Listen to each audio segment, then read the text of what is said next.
আজি আমি কৰিম ছয়মাহিলী পৰীক্ষা 2025-26 বৰ্ষৰ সপ্তম শ্ৰেণীৰ গণিতৰ এই শ্বৰ্ট কুৱেশ্যনৰ উত্তৰবোৰ। এক নম্বৰ প্ৰশ্নটো কৈছে যে 6.493 ইনটু 100ৰ মান হ'ল। এতিয়া যিহেতু 6.493 লগত 100 পূৰণ কৰিছে, 100ত শূন্য দুটা আছে মানে দশমিক দুটা পাছলৈ যাব, মানে 649.3 হ'ব। ইয়াত 649.3 বিত আছে, তেতিয়াহ'লে শুদ্ধ উত্তৰটো হ'ব বি। 2 নম্বৰ প্ৰশ্নটো কৈছে যে 5 সমষ্টিৰ 4/3 প্ৰতিক্ৰমটো হ'ল। এতিয়া এইটো মিশ্ৰ ভগ্নাংশত আছে, আমি প্ৰথমতে অপকেট ভগ্নাংশলৈ লৈ যাম। এতিয়া 5 সমষ্টিৰ 4/3 মিশ্ৰ ভগ্নাংশটোক অপকেট ভগ্নাংশলৈ নিলে হ'ব 4/4 4 গুণ 20 20 3 হ'ব 23 23। এতিয়া আমি এই 4/23ৰ কি উলিয়াম? প্ৰতিক্ৰমটো উলিয়াম। 4/23ৰ প্ৰতিক্ৰমটো হ'ব মানে ওলোটাটো কি হ'ব 23/4। ইয়াত 23/4টো বিত আছে, তেতিয়াহ'লে শুদ্ধ উত্তৰটো হ'ব বি। মানে আমি এই খালী ঘৰটোত বিটো বহুম।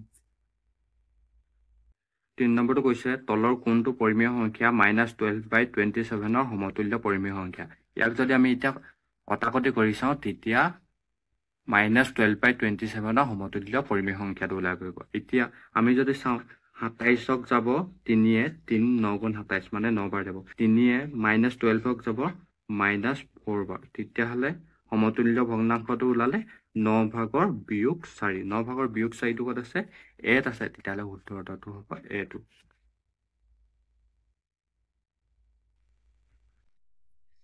4 নম্বৰটো কৈছে যে এটা পৰিমেয় সংখ্যা আৰু a is less than 0, তেন্তে a ৰ পৰম মান হ'ব। আমি জানো যে যদি a টো শূন্যটোতকৈ সৰু হয়, তেতিয়াহ'লে ইয়াৰ পৰম মান -a হয়, তেতিয়াহ'লে -a টো বিত আছে, তেতিয়াহ'লে শুদ্ধ উত্তৰটো হ'ব বিটো। 10 নম্বৰটো কৈছে 7/-21ক আদৰ্শ ঠাঁচত প্ৰকাশ কৰিলে হ'ব। এতিয়া এইকেইটাৰ ভিতৰত কোনটো হ'ব উলিয়াব কৈছে। এতিয়া মানে ইয়াক যদি আমি কটাকটি কৰি দিওঁ আদৰ্শ ঠাঁচটো ওলাব। এতিয়া 7/-21 আছে, এতিয়া 7 7ক যাব এবাৰ আৰু 7 বিয়োগ 21ক যাব 7 3 গুণ 21 মানে -3 বাৰ। ইয়াৰ আনচাৰটো হ'ব 1/-3। 1/-3টো আছে চিত আছে, তেতিয়াহ'লে শুদ্ধ উত্তৰটো হ'ব চিটো। এতিয়া 6 নম্বৰ প্ৰশ্নটো -729ক -27 কি কৰিছে? হৰণ কৰিছে। এতিয়া আমি হৰণ কৰি চাম। এতিয়া -729ক -27 হৰণ কৰিলে হ'ব, প্ৰথমতে মাইনাছে কটা যাব, তেতিয়া এই 27 729ক যাব 27 বাৰ, মানে আনচাৰটো ওলালে 27। এতিয়া 27টো আছে বিত আছে, তেতিয়াহ'লে শুদ্ধ উত্তৰটো হ'ব বিটো। 7 নম্বৰটো কৈছে -12/7 হৰণ -18ৰ মান হ'ব বুলি কৈছে, মানে ইয়াৰ মানটো উলিয়াব কৈছে। এতিয়া আমি ইয়াৰ মানটো উলিয়ালে -12/7টো থাকি যাব, আৰু হৰণটো যদি আমি পূৰণ কৰি দিওঁ, তেতিয়া হ'লে -18টো ওলোটা হৈ যাব, মানে 1/-18 হৈ যাব। এতিয়া ইয়াক যদি আমি কটাকটি কৰোঁ, এ মাইনাছে যাবগৈ, 12ক যদি আমি 6 কাটো 2 বাৰ যাব, আৰু 18ক যদি 6 কাটো 3 বাৰ যাব। এতিয়া 2 গুণ 2 হ'ব, আৰু 3 7 গুণ হ'ব 21। 2/21টো চিত আছে, তেতিয়াহ'লে শুদ্ধ উত্তৰটো হ'ব চিটো। 8 নম্বৰটো কৈছে -4/7ৰ যোগাত্মক বিপৰীত সংখ্যাটো হ'ল। এতিয়া -4/7ৰ এই মাইনাছটো যোগাত্মক বিপৰীতটো কি হৈ যাব?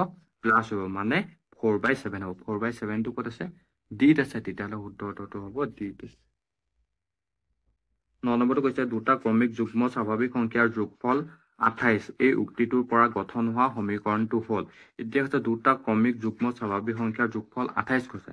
আমি জানো যে দুটা ক্ৰমিক যুগ্ম স্বাভাৱিক সংখ্যা হৈছে x আৰু x+2। এতিয়া সেই দুটা যোগ কৰিলে 28 হ'ব লাগিব বুলি কৈছে, সেইকাৰণে x আৰু x+2 যোগ কৰিলে কিমান হৈছে? 28 হৈছে। তেতিয়াহ'লে বিটো শুদ্ধ উত্তৰ, তেতিয়াহ'লে আমি শুদ্ধ উত্তৰটো কি লিখিম? বিটো। 10 নম্বৰটো কৈছে 569.24ক আদৰ্শ ৰূপত প্ৰকাশ কৰিলে হ'ব। আমি যদি বিটো চাওঁ, কি হৈছে? বিটোত 5.6924ৰ লগত 10 স্কোৱাৰ পূৰণ কৰিছে, মানে 10 স্কোৱাৰ মানে 10 দুগুণ কি হয়? 100 পূৰণ কৰিছে। এতিয়া 100টো শূন্য দুটা আছে, তেতিয়াহ'লে 5.6924ৰ লগত যদি 100টো পূৰণ কৰোঁ 569.24, তেতিয়াহ'লে 569.24 ওলাইছে, তেতিয়াহ'লে শুদ্ধ উত্তৰটো হ'ব বি। আমি শুদ্ধ উত্তৰটো ইয়াত বি বুলি লিখিম। 11 নম্বৰটো কৈছে এটা ঘনকৰ ক্ষেত্ৰত তলৰ কোনটো তথ্য সত্য নহয় উলিয়াব। এতিয়া এইটো কৈছে আটাইকেইখন তল সমান ঘনকৰ, সেইটো সত্য হয়। আটাইকেইটা দাঁতি সমান হয়, সেইটো সত্য। আটাইকেইখন তল সমান নহয় বুলি কৈছে, এইটো অসত্য, কাৰণ ঘনকৰ আটাইকেইটা তলেই কি হয়, সমান হয়। এইটো নহয় বুলি কৈছে, তেতিয়াহ'লে অসত্য। অসত্যটো ওলালে চিটো, আমি ইয়াত দিম চিটো। 12 নম্বৰটো কৈছে সমদ্বিবাহু ত্ৰিভুজৰ সমমিতি অক্ষৰ সংখ্যা হ'ল, মানে সমদ্বিবাহু ত্ৰিভুজৰ সমমিতি অক্ষৰ সংখ্যা উলিয়াব কৈছে। আমি জানো যে সমদ্বিবাহু ত্ৰিভুজৰ সমমিতি অক্ষৰ সংখ্যা হ'ল এডাল, যিটো চিত আছে। তেতিয়াহ'লে শুদ্ধ উত্তৰটো আমি চি বুলি দিম।